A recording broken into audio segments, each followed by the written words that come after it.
I went ahead and got the Triple Crown trailer. It is the ATV7X12 SA. Apparently they're made in Florida. Actually, this one I think is made in South Carolina.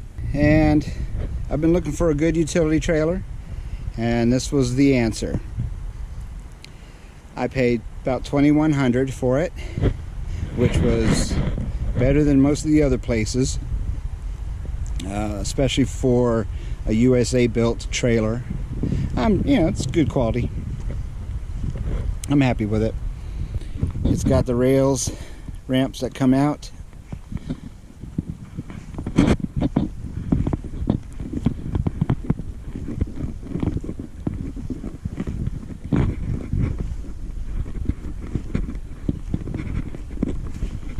That's for a spare tire.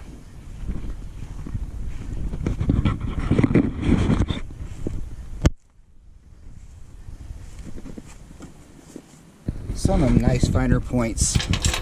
I added this chain, but they have the chain connector here. There's a little pin that fits in there with the cotter. You just pull out the cotter pin there, pull this pin out, and you can adjust your chain length. And I had to put a longer chain on mine than what came with it by the factory, which was no big deal. I had some extras. But there's a few modifications I've done on here that have made my life easier.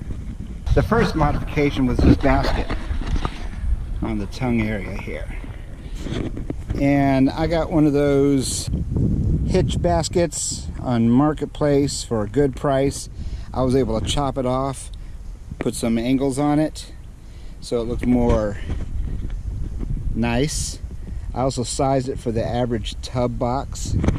I also put some extra supports on the bottom side right here for strength, so I can actually stand on this and it can hold a pretty good amount of weight.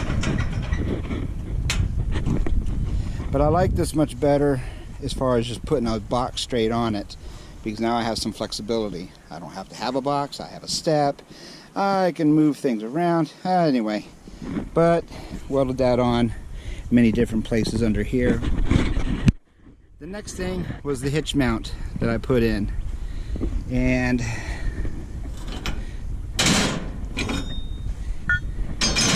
basically it's almost flush in the front, and I just got hitch receiver, welded it on. I put a back brace going straight down to here, and I also put another piece of angle iron right here. Pretty strong for what I need it for. The other thing I did, got these little box tie downs. I put them in the four corners. The Triple Crown does have some tie downs here, loop here, and at the back end.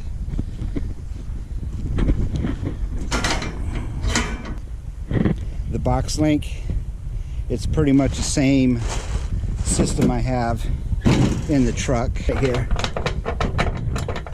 So they're all interchangeable. You can get these adapters right here. These are all from Harbor Freight Tools, economically priced. You can get some heavy duty, real thick. You also have these little blocks that you can put in those same Boxlink systems. Put a 2x4 across. The gate does lay flat, so it can kind of be out of your way. When I put these back Boxlinks in here, I made sure that I had enough clearance from this when it's laying down flat. One on the other side. And I did not use lag bolts. I actually used proper bolts with a locking nut on the back side. And then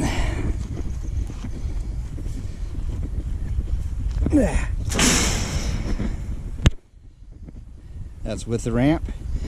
The ramp is very good, very solid. I got the 12 foot because, well, it's coming 12 feet. I don't have to chop anything down, and if I ever have to replace the deck, boom, slap it in.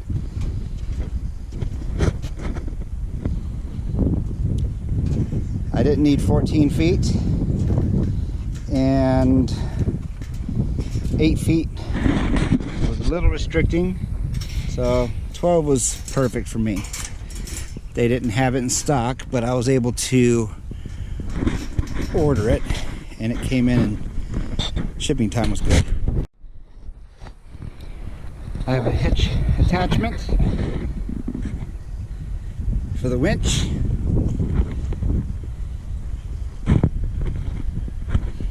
And I just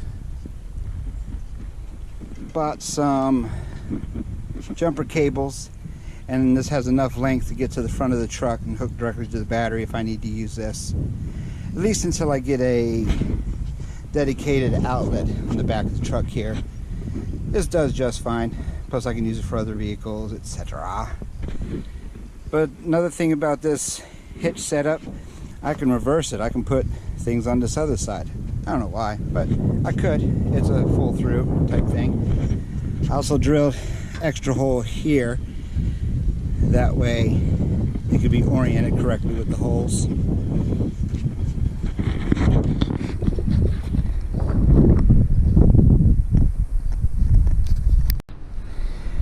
And that's how I made the hitch mount. Basically, I had some extra long square stock, thick walled. I welded on there. I also put one of those little loop anchors in case I ever need to do like a little pulley system. I could put a pulley at my load area, and boom, I can at least get a 2-to-1.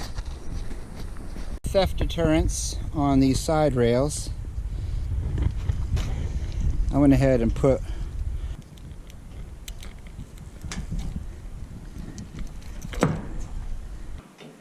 there we go, just like that.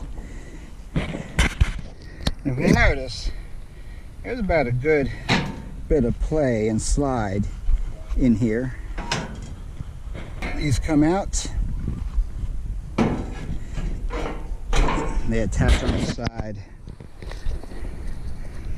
and of course that other side would come off, and you could join them together for your side loading, and you can side load on either side. One of the biggest differences with the ATV trailer that has these removable sides is they do beef up the frame. It's a heavier gauge, a bit more steel to help with the side loading.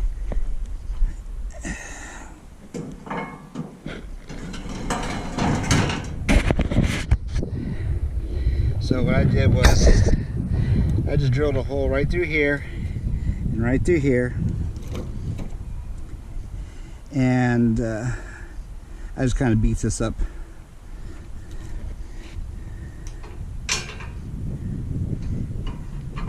And once you get the right angle, just like that, goes in, locks, and pretty sturdy. One thing I may do, and this is, I measured this fully that way where it's seated on this other side. I have this gap. I will probably take some black rubber matting and I might glue it in here on the top, or maybe even at the bottom, either way, but I'm going to put some in there to kind of keep that to a minimum and keep this from sagging around, because obviously you can move that forward and you got a good cutting point. This makes it a bit more difficult for somebody. Now of course I've got a locking hitch pin for that, and for this here. And they are all keyed the same with the exception of that one right there. And it makes it easy on keys. The dealer said you can remove these gates. The tailgate. Easier said than done. Let me show you why. They weld these little metal caps on and kind of keep it in the hole.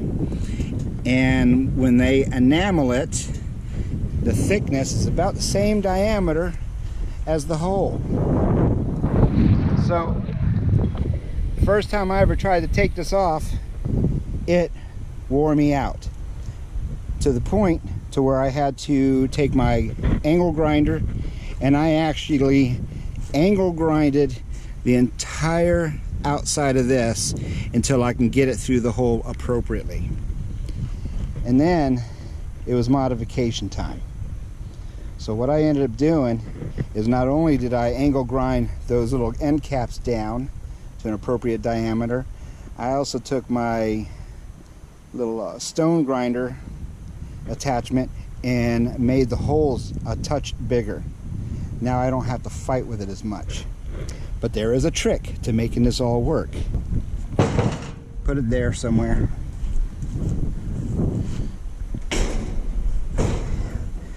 Bring this down. And this is a heavy gate. Rest it on there. And the reason why you want to do that is if you try to slide this side by side, this, which catches your gate lock, will hit the inside of your angle iron of the trailer bed, and you won't make any progress. Same for this side. So your goal is to slide it sideways, and with that, you just kind of, there you go. Take this side off. Once you're there, take this side off, and you're done. But that was the trick that I ended up putting into place, having that block there.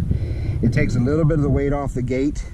If you try to do this with one person, with the gate out of the trailer, like on the ground, it will be tough. Putting this back in, same way.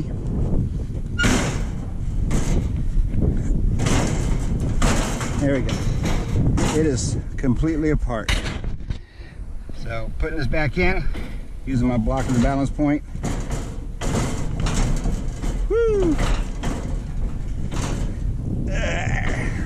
Goes in, and then this goes in, and you're locked. Without the block, that's as far as you can get till this hits here. Another thing I did for theft protection is I drilled a hole through this little thing so I can put my favorite lock on there. Isn't that something, huh? Yeah.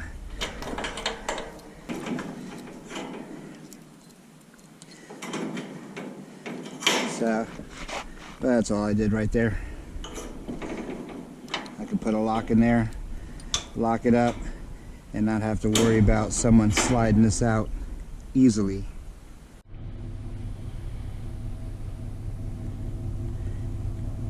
Protect your plugs. Nice little covers for your plug there.